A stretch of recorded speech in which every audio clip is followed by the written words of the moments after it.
Well, howdy friends, Brian Flechsig of Mad River Outfitters in the Midwest Fly Fishing Schools, and welcome back to another one of our Q&A episodes.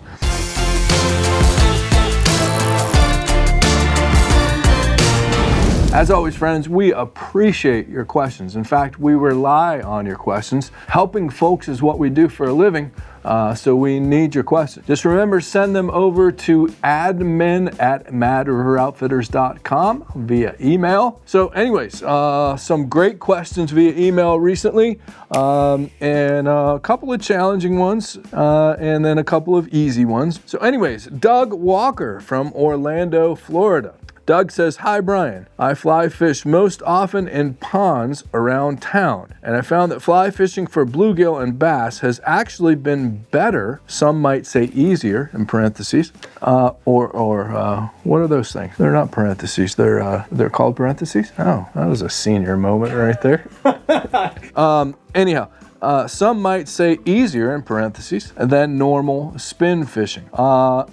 We'll talk about that. "Are there any other applications that you can think of where fly fishing would be superior to a traditional spin rod? Hope to make it your way someday and see the fly shop." Well, Doug, we'd love to have you in the shop, but if you can't make it to the shop, remember that our website features every single product, every single fly that we sell. It'll tell you whether it's in stock or out of stock, and of course we offer free shipping over $50 orders and reasonable shipping for under $50 orders. So anyways, let's see. So fly fishing for bluegill and bass has actually been better. Well, that can oftentimes be the case. Although it depends on what you're talking about. If you're talking about throwing spinners or plastic worms or such for bass, or say bait fishing for bluegill, I mean, I don't know how you can beat fishing with a worm. That's just hard to beat. But it's just, I would say that fly fishing to me is more fun than bait fishing. Or spin fishing, although just to be clear, I do a lot of spin fishing. I love spin fishing. I spin fish quite a bit in the salt, especially for barracuda. It's one of my favorite things to do. I do spin fish for trout. I do spin fish for bass quite often from time to time, and I spin and bait cast fish, although I'm a horrible bait caster, for muskies from time to time. Some say easier. That's something that we've really always preached. And I used to joke around a lot with fly fishing. Really, all I have to do, once I have a matched and balanced outfit, I attach a leader, which is not even a knot. It can be a simple loop-to-loop connection. I'm going to attach a leader, tie on a fly with the same knot that you'd use, and then all you have to do is pick it up and put it down. Lefty Cray, the grandfather of modern day fly fishing, you all know Lefty. Lefty often used to say that fly fishing is the easiest form of fishing to teach a child. I would take that one step further, and I would say that tenkara is the easiest form of fishing to teach a child. Then they can graduate into fly fishing. But for goodness sakes, I mean, you give a kid a Barbie rod or a Snoopy rod, and they have to push the button and then let it go just at the right time. That's not a great way to teach a kid. With tenkara or with standard Western fly fishing, the kid's just going to pick it up and put it down and then make it act like food just by simply wiggling the rod. Are there any other applications, excuse me, that you can think of where fly fishing would be superior? Well, sure. There's a lot of applications where fly fishing is superior. Actually, with fly fishing, in this day and age, you can actually throw some larger profile flies than you would actually be able to throw with a spinning rod or a bait caster. In fact, a lot of our musky flies are longer and have a larger diameter, or are larger, we'll call it a footprint, than a lot of standard musky lures. So you can actually, and the cool thing is, with today's modern materials and today's articulations and the movements of these, thanks to folks like Kelly Gallup, Blaine Chocolate, we can create flies that are bigger, better, and provide more action than your standard spinning rod type lures or crankbaits or what have you. So there are some advantages to fly fishing. In fact, there's a lot of people that tell you that muskie are way more suited to fly fish even than spin casting or bait casting. And that's primarily due to the advancement in flies by our friend Blaine Chocolate. But another situation where fly fishing is going to be a superior is I can throw much smaller fly. And there's a lot of times, especially a fish like and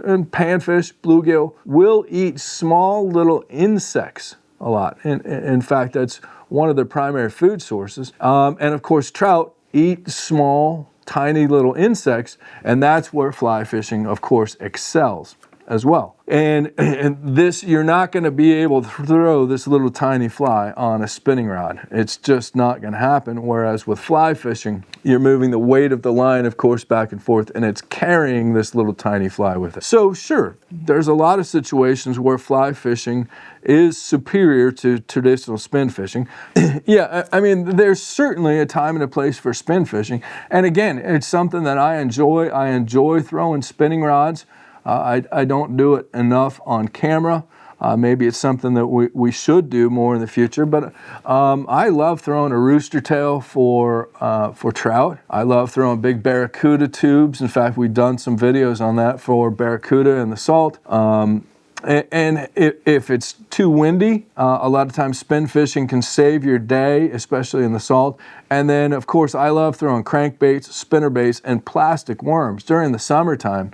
In the daytime, especially, throwing a plastic worm on a fly rod, I mean, how could you beat that fishing for bass? And then, of course, there's other situations. I mean, you've seen those videos of these guys standing in the surf and making, I don't know how long a cast, 300 yards? I don't know, I might be off on that, but making these half a mile long casts.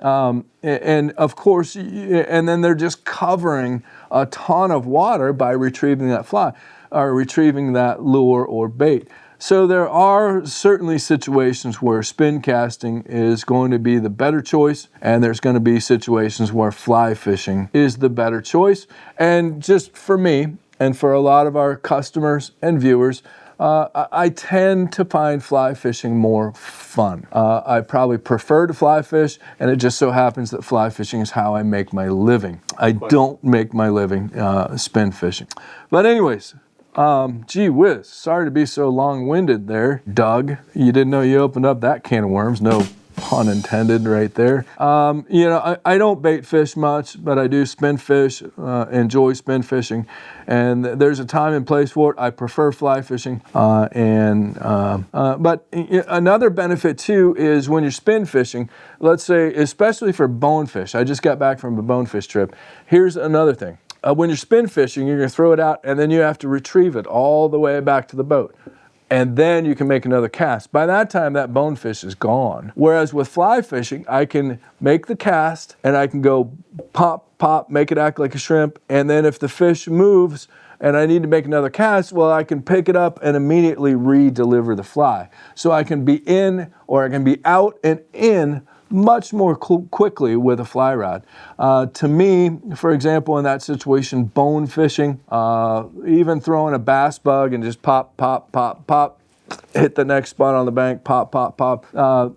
Fly fishing is going to be the obvious choice there. So lots of things to weigh, and sorry to be so long-winded. Good question. So Doug, we've got a hat and a fly box headed to you in Orlando, Florida. So go out and stand by your mailbox, and it should be there in about 2 to 3 days from when we film this video. Wait a minute, you won't even see.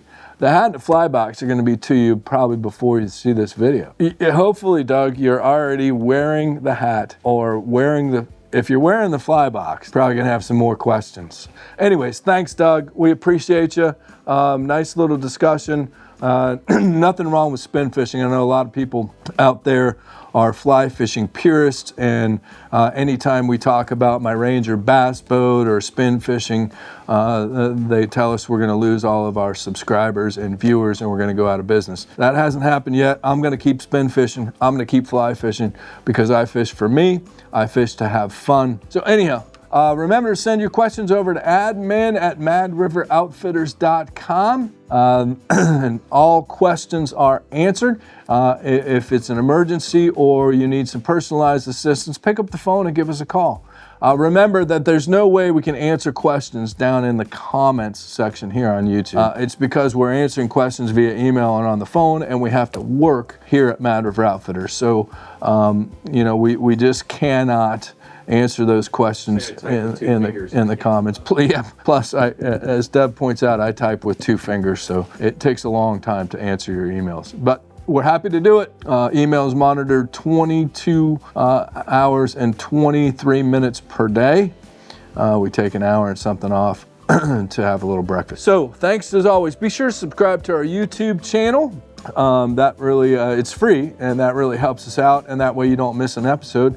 And stay tuned. We've got a ton more fly fishing content coming your way. So thanks for being here. We appreciate your support.